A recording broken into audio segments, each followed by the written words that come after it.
Hi, this is Wan Chenli, and this is guzheng, a traditional Chinese instrument which I have learned for about 13 years.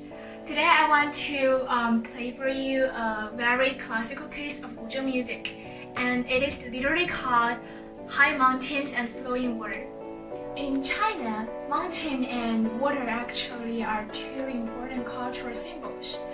Mountains resemble the benevolent because they are inclusive, broad-minded, and also stable and calm.